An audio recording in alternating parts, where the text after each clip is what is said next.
پشتی شکستنا پیده دی بروانیه دی بر باجارو که کردستان سوریه ده وان چکداران بری خودان کلاندنا تونلان لباجارو کان گود ناوا باجار ده درباس ده بین و بطایبت دی بین مال خلکه ده بیگو تو کس بکاره وان چکداران سزادان بده.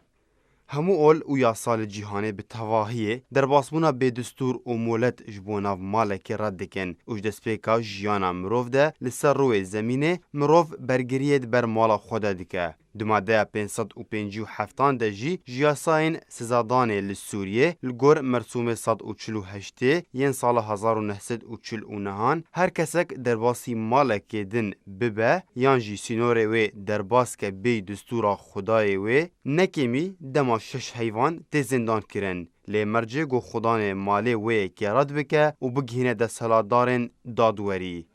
چکدارن ده سلاتا فرزکری یا پیده کبزورا چکان و اره کرن و را دست کرن رژیما اسد خول کردستان سوریه کرن ده سلات نه تنه نکاریبون مال ولاتیان و کو ده سلات بپارزن لیبرو واجی وی که بره خودان تکدانا جیانا کسین مایی گو بره ولاتین گو نهاجی با آوای کی برز و جبو گو خندقین شکستن آخوا بکولن درگین زراف ده ین تاخین باجار عمودی به تایبتی و باجاروکن کردستان سوریه بگشتی گو تونلن وان دبن مالن خلکه را در باز دبن. جدره کی تایبت ج آرکره ج باجار عمودی راگاند گو چکدارن پیده نها بره خدانوه که گو تونل کی دریج لباجار عمودی بکولن گو وی که نرازی بونک اون خوشیک خسته نوا دل خلک باجار ده به تایبت گو تونلن پیده دبن مالن خلکه را در باز دبن.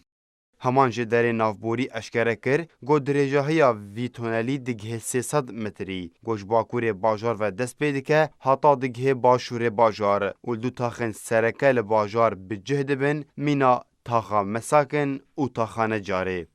دیده ماداویده پیده بری خدای کلاندنا خندق و تونلان لباجار و باجاروکن کردستان سوریه گل باجارن دیرک و قامشتوجی تونل تین کلاندن تاویگو سیاستا کلاندنا تونلان تو سودش چکدارن پیده رن نعانی به تایبت لباجارن کوبانه و عفرین گو هر دو باجار جی جبن دست چکدارن پیده درکتن بریانها. جبر وان سدم ناوبوری ته دیار کرن گو پیده به تنه وان کاراندیکه جبو تر سید نوا خلکه ده بلاو بکه و پروپاگنده که ده نوا خلکه ده بلاو بکه داکو دیار بکه گو او خو آمده دیکنج شره آنکو او خودان دجمنن و او پاراستنا باجارو کن کردستان سوریه بکن. پیاده با کلاندنا خندقان نتنه بریزی المالن ولاتیان دیکه لی روشکتار سیل دوره بگشتی دروز دیکه و زنگله دست پیکرنا شرکی مینا شرع عفرین لباجارن دنین کردستان سوریه لیده ده. و ولاتیان گوتانها کوچبر نبوبون جبر لشکریا وانیا چکدار و تکدانا پروسه خوندنه اون آرامی اون پاقجی و تکجونا روشش همو آلیان ود سرده ماده سلاتا پیده ده نهاوشتر سارودانا شرکی کوچبر ببه